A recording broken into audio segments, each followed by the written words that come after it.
Kenikmatan syahwat dunia maya berakhir petaka. Inilah jejak mereka yang terayu layanan kencan online. Namun akhirnya terjebak pusaran pemerasan, perampokan, hingga nyawa melayang.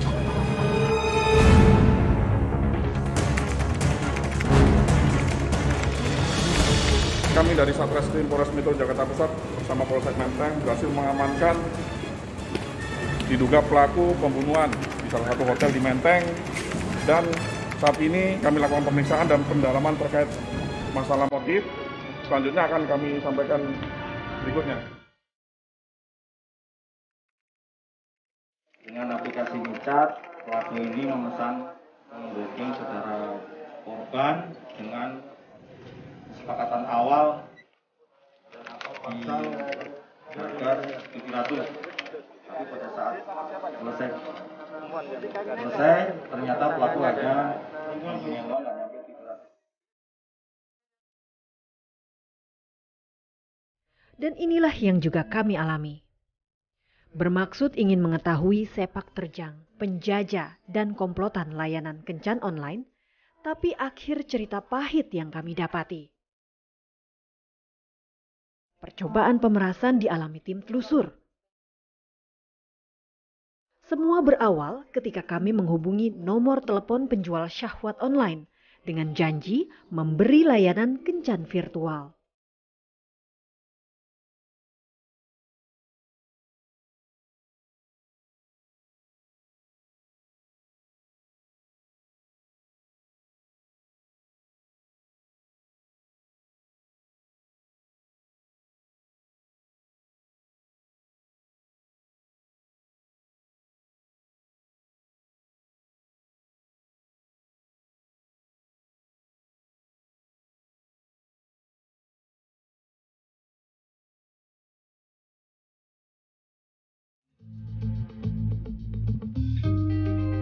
Media sosial nyatanya tak hanya ajang eksistensi, tapi juga merambah ke ranah prostitusi.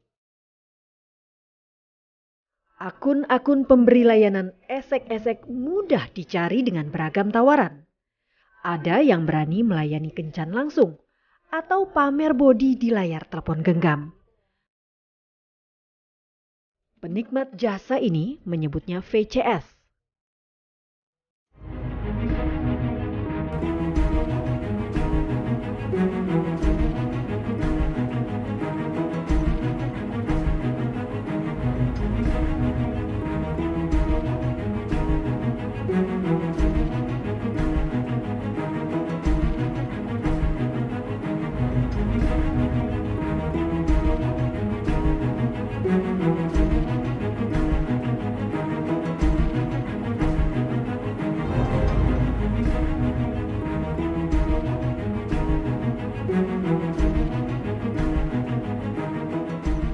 Sebelum menelusuri bisnis terlarang ini, kami pun sudah mengetahui tidak sedikit layanan VCS abal-abal, alias bertujuan hanya untuk menipu konsumen tak teliti.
yang dimau penjajah kencan palsu.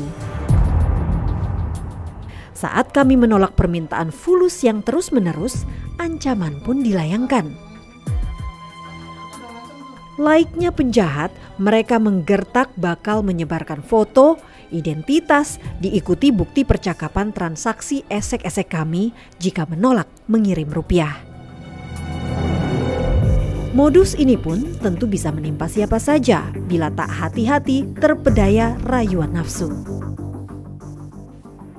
Maraknya fenomena VCS itu selaras dengan meningkatnya penggunaan internet di masa pandemi ini.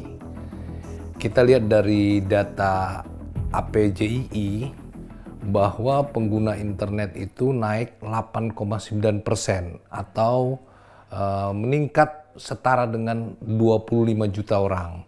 Jadi pengguna internet itu mencapai 197 juta.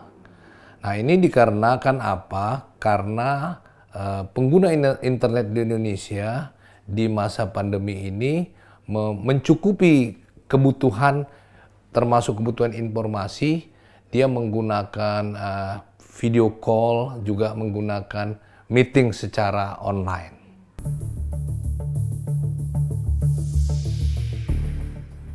Kini tren menjual jasa esek-esek melalui media sosial meningkat seiring menurunnya prostitusi tradisional. Namun di sisi lain, persoalan muncul sebab risiko besar juga mengintai. Saya juga yakin ini terinspirasi dari webinar-webinar yang dilakukan oleh sebab maraknya pandemi. Ini kan inspirasi nih sebetulnya. Ada masa di mana orang tidak boleh melakukan kegiatan kumpul-kumpul, ya kan, dicari sebuah inovasi, oh bisa kumpul jarak jauh dengan melakukan video call. Manusia-manusia yang punya akal jahat memanfaatkan ini. Oh, ini bisa untuk hal yang lain.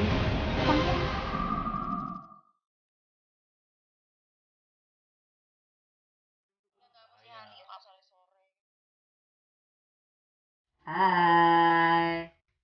Kamu pakai masker ya? Enggak pakai masker. Aku pakai masker dong. Bisnis prostitusi memang telah mengikuti teknologi. Penjajah syahwat sudah jarang menggelar lapak jalanan. Mereka menebar umpan melalui akun-akun media sosial, jejaring percakapan, berbekal foto dan video syur hasil polesan. Padat banget aku sekarang. Aku kenapa nggak? Masa udah berapa bulan? Kita tuh ketemu tuh bulan apa? Di ranah maya, layanan esek-esek ini pun lebih beragam. Kencan virtual tanpa bersentuhan tapi hasrat tetap tersalurkan menjadi salah satu layanan yang paling digemari. Tinggal kesini aja, tinggal nambah. Terus berapa? Kenapa? Ya udah kesini kamu hitungannya sampai pagi. Fenomena video call sex atau VCS kini pun tumbuh subur. 2 juta sama pacar sendiri. Harusnya dengerin makanya kalau ngomong. Oh, jadi buat aku berapa? 2 juta aja. Semenjak pandemi, seluruh kehidupan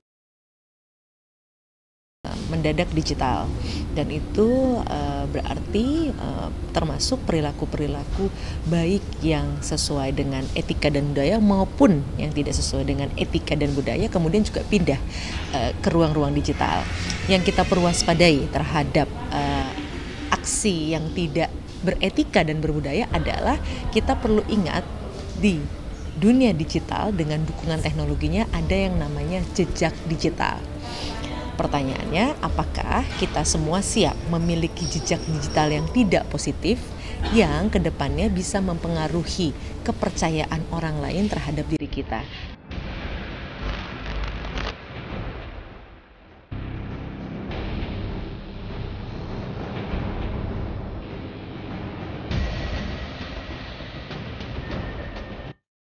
Tim telusur pun mencari lebih dalam sepak terjang penjajah VCS.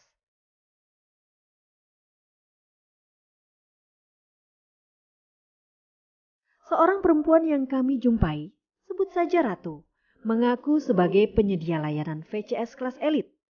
Konsumennya ada pengusaha, politisi, hingga pejabat.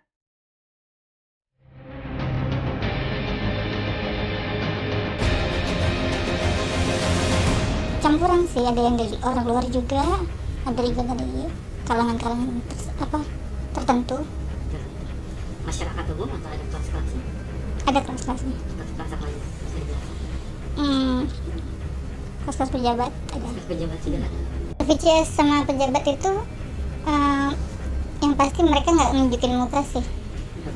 Rata-rata enggak. Tapi kalau udah kenal udah nunjukin. Jadi kalau baru pertama kali enggak, tapi kalau lama-lama misalnya mereka kan udah sering gitu ya sama aku, itu udah langsung nunjukin sih. Nah, kalau orang-orang berarti dia kameranya tuh kemana? Keluar apa ke depan gitu? Nggak, biasa mereka dimatiin. Oh, dimatiin. Dimatiin kameranya.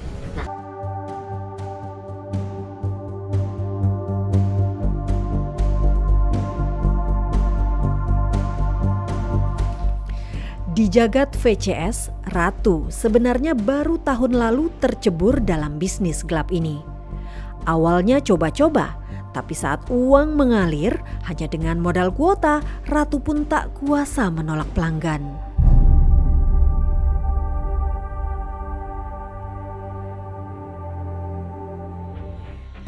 Akhir tahun kemarin sih, pertama-tama. Awalnya VCS biasa sama pacar. Terus lama-lama aku karena udah putus kan, lama-lama terus aku kenalan sama orang, terus orang itu minta VCS, tapi aku nggak suka sebenarnya sama orang ini, tapi lama-lama karena dia menawarkan sesuatu kayak uang gitu, ya aku mau. Fantasi sih. Fantasi yang seperti apa? Kakak punya pasangan? Sekarang udah. Punya pasangan. Kakak pas melakukan VCS seperti apa? Ya kayak fantasi aja, kayak seru aja gitu. Kan kalau sering ketemu kan bosen kan.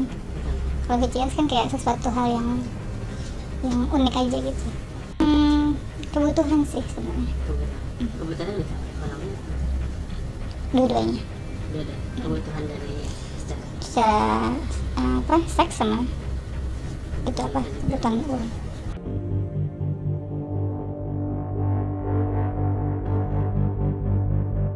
Selain bayaran tinggi, Ratu juga mengaku pilih-pilih dalam menentukan siapa yang beruntung menjadi tamunya.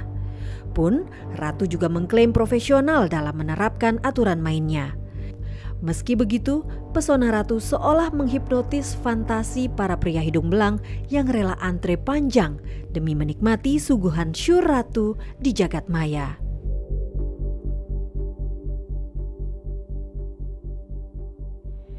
Palingnya seminggu 3 kali.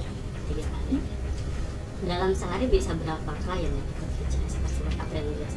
Dalam sehari itu bisa 2, bisa 3. Pokoknya lebih dari 1 pasti. Kalau aku pokoknya kalau misalkan 1 jam, kalau 1 jam itu mau keluar atau nggak keluar, dia harus kasih aku juta.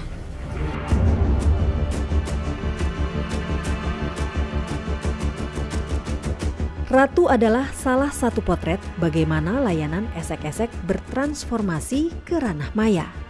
Namun harus diingat, dunia maya ibarat rimba. Tergiur bukan nikmat yang dipetik, namun petaka di depan mata. Mereka yang ingin mencoba-coba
Demi kenikmatan sesaat, penyedia jasa VCS dan para pelanggannya bisa dikenakan sanksi sesuai undang.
Sesuatu bisa diakses yang bermuatan kesusilaan, itu maksudnya bermuatan pornografi, dia diancam 6 tahun penjara. Penipuan juga demikian ya. Penipuan itu dia dikenakan pertama pasal penipuan, undang-undang umumnya KUHP, kemudian dia juga bisa dijerat pasal undang-undang ITE. Jadi melakukan penipuan dengan menggunakan sarana transmisi di elektronik tadi. Tak hanya melanggar hukum, video call seks yang sudah terekam bisa menjadi jejak digital yang bisa merugikan di masa mendatang.